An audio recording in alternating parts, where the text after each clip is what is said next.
Buyers, I've always said that choosing the right lender is so important when you're trying to purchase a home. And if you choose the wrong one, it can not only cost you the house of your dreams, but tens of thousands of dollars. And that's almost exactly what happened to one of my buyers this year. So I want to go over what happened and how you could prevent that from happening to you when you're thinking about purchasing a home. If this is your first time tuning into this show, hi, I'm Josh Alexander, your local Orange County real estate agent, as well as host of Orange County Housing Market News, your one-stop shop for all things Orange County. So in today's episode, we're going to be going over three things. Number one, what makes a good lender? Number two, what could happen to you from personal experience when you have a bad lender? And then number three, what you can do to make sure that you are getting the best lender and that you don't have issues during escrow. So let's go ahead and get into it.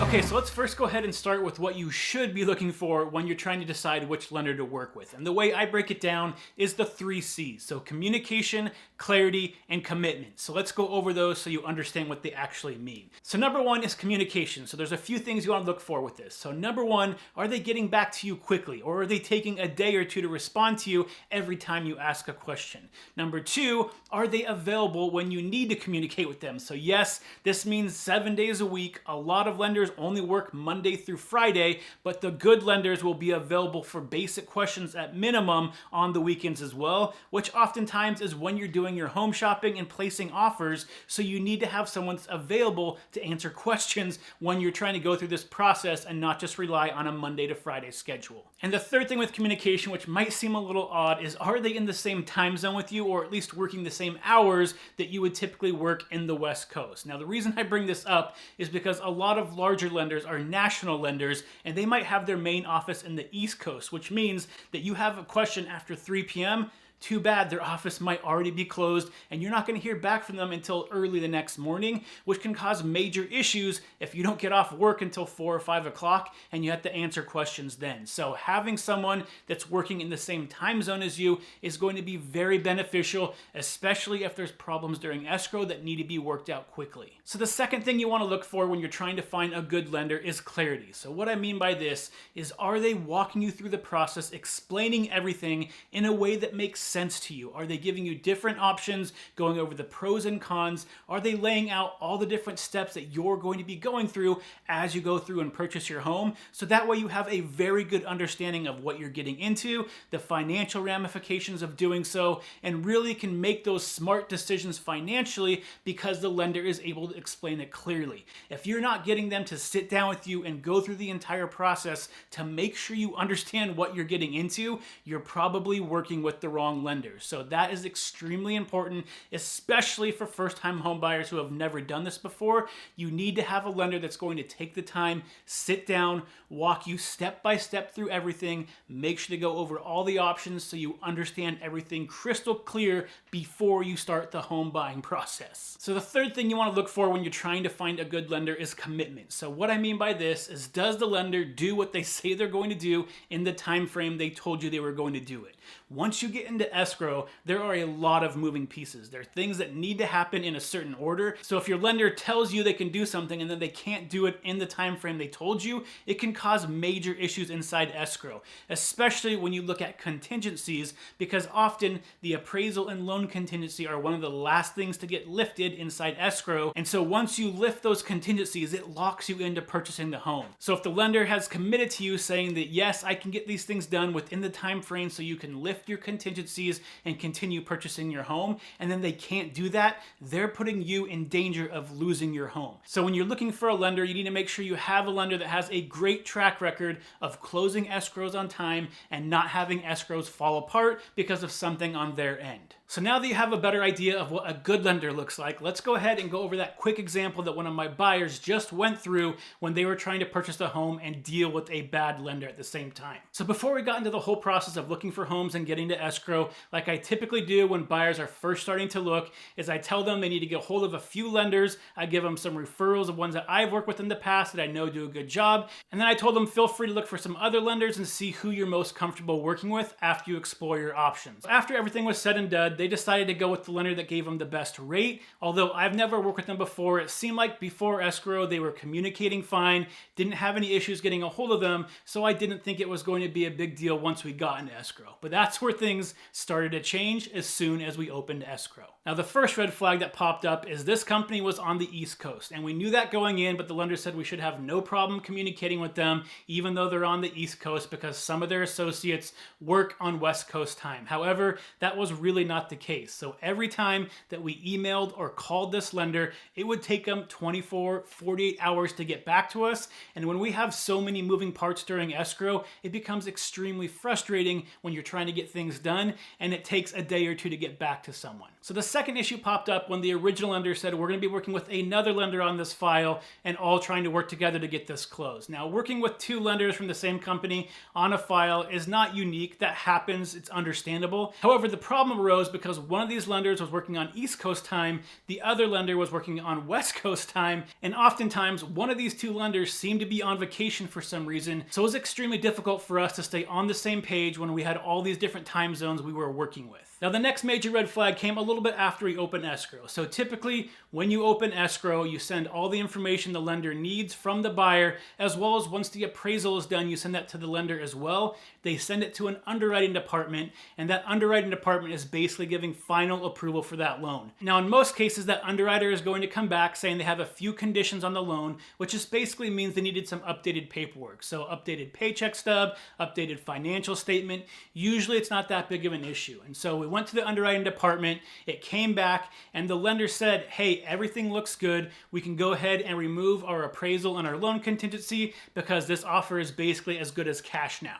We removed it, and then a few days after that, all of a sudden the lender comes back and says, oh, the underwriting department came back again with some additional conditions that need to be met. This kind of caught everybody off guard because we already thought it went through underwriting once, but the buyers were trying to be understanding. They took a few hours off of work, got the documents that the underwriter needed, sent it as soon as they could, and then everything went back into underwriting and assumed that everything would be good. And then again, a few days after that, the underwriter came back again saying, oh wait, there's some more conditions that need to be met before we can fully approve this loan. Now this continued to happen 4 times throughout escrow, and this is definitely not common. And what made things even worse is the lender became harder and harder to get a hold of. So the typical response time started going to 2 days, and for me, there was a period where I wasn't able to get a hold of them for 10 days during escrow, calling, texting, emailing, no response whatsoever. Extremely frustrating. Like I said, when you're going through escrow, there's a lot of moving parts and communication is key during escrow, especially with the lender to make sure everything gets done on time. So the lender became extremely unresponsive. They were going back and forth with underwriting multiple times. Every time we went through the underwriting department, we had to wait a few more days and crossed our fingers they wouldn't come back with an additional condition that they haven't met yet for some reason that just popped up. And then what made things even worse is we were only about 5 days away from escrow closing at this point, and then all of a sudden the underwriters changed. So one underwriter left, another underwriter took over the file, and then they had a new condition that we had to meet, and this is only a few days before escrow was supposed to close. So I had to get on the phone with the selling agent, update them because the selling agent and the buyer's agent should be working cooperatively and not just waiting for things to explode, but going through and proactively going to try to figure out solutions. So I talked to the selling agent, we explained the situation, and luckily for this specific transaction, the seller didn't need to close on that specific date that we originally told them we could, and they were okay extending escrow if we needed it. So luckily in this circumstance, we finally got that last underwriting condition met on the day we were supposed to close escrow, and then we were able to get everything set up to close the next day. Now this isn't always the case. We got lucky with the seller because they were being flexible with us, but typically in a contract, when you say you're going to close on a date, you need to close on that date. And when sellers are trying to sell their home, oftentimes they're buying another home and need the funds from the sale of their current home to purchase another one. And if they don't get those on time, that could jeopardize them purchasing their new home and cause even more issues. So luckily, that wasn't the case this time. But if we had just one more delay from escrow closing and had to go through that underwriting process again, there's a good chance that the seller would have said, no, we need to close this now, you're taking too long. And basically that means that if the buyer wasn't able to close on that home with or without that loan, they can lose that home and they can lose their deposit, which was tens of thousands of dollars for not being able to do what they said they were going to do.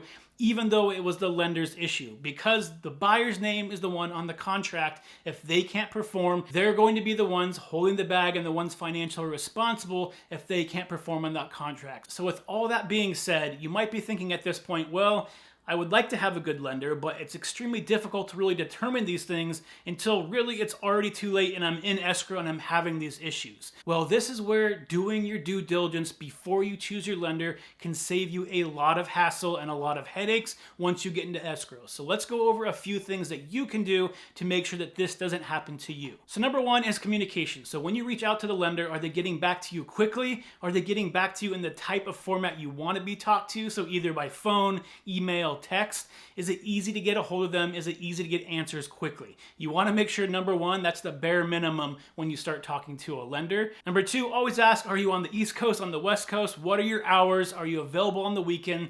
The more available the lender is, the less likely you're going to have issues. And if issues do arise, the faster you're going to get them solved. Now, on the clarity side of things, the easiest way to determine if you're working with a good lender is, are they taking the time to explain to you in a way that you understand and comprehend the whole process of escrow, what the lender's involvement is, the different steps involved, and what they're going to need from you to make sure that you have a smooth transaction, and basically how the whole process works, answering any questions you might have along the way. If they're not explaining those processes to you, going through in detail what to expect, you're probably working with the wrong lender. Now, the last thing, which is commitment, is going to be one of the hardest things to determine up front if you've had no previous experience with that lender.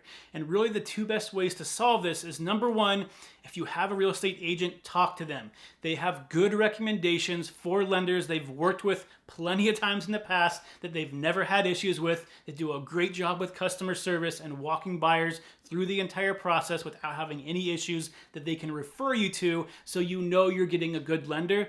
And that goes for all three of the C's. The agent is going to be able to let you know, I've worked with this lender before, they're great at communication, they're great at explaining everything, and when they say they're going to do something, they actually do it. So that's really the simplest way and the easiest way to make sure that you're working with the right lender, is talk to your trusted real estate agent and get a few different lender referrals from them, and then make sure you ask your agent, why are you referring these lenders to me? Because they're going to be able to bring up some past experiences they've had with them and most likely go over a lot of those three C's with you, so you can be confident that you're choosing the right lender. And the other thing that you can always do to figure out the commitment of that lender is just go on Google their name, look at some of the more recent reviews, and see what other people have to say about them. When you're reading those reviews, try to look for those three C's. Are they seeing reviews that are saying, hey, these people communicate great with me, they were very clear on everything about the whole process, and they told me they were going to be able to close in this many days, and they did. If you're seeing a lot of reviews that bring up those three C's, oftentimes that means that lender is going to be a good lender to work with. Now, the last thing I want to bring up when it comes to lenders, and you might be surprised that I haven't even talked about this yet, is interest rates. So obviously, when most buyers are shopping for lenders, their most important priority is, what rate are the lenders going to give to me? Because that ultimately is going to translate to you saving the most amount of money every single month and lowering your mortgage costs, which I completely understand.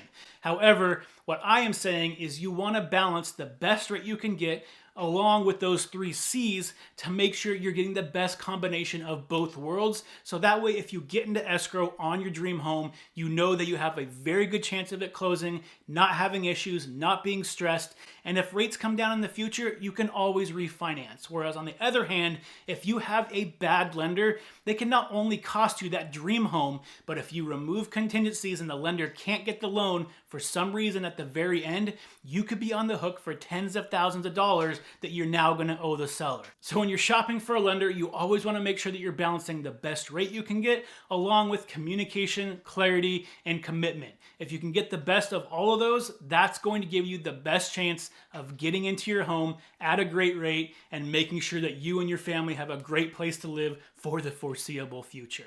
Now, if you live in the Orange County or surrounding area and you have more questions about how to pick the best lender, you need a referral for a lender, or you just have some general questions on how to purchase a home, especially in today's market, feel free to click the link either in my bio or below in the description, depending on where you're watching this, and set up a free 30-minute discovery call where we can talk about any questions that you might have about the housing market as it relates to you and your personal situation. So again, set that up anytime at a time that's convenient to you, and we'll go ahead and discuss it in a little bit more detail. Now, if you do find this information useful, again, make sure you hit that subscribe button. I would really appreciate it. I come out with new content every single week, and if you have any family or friends that might find this information useful, please consider passing it along as well. I would really appreciate it. And until next time, stay healthy, stay happy, and I'll see you on the next show. Bye, everybody.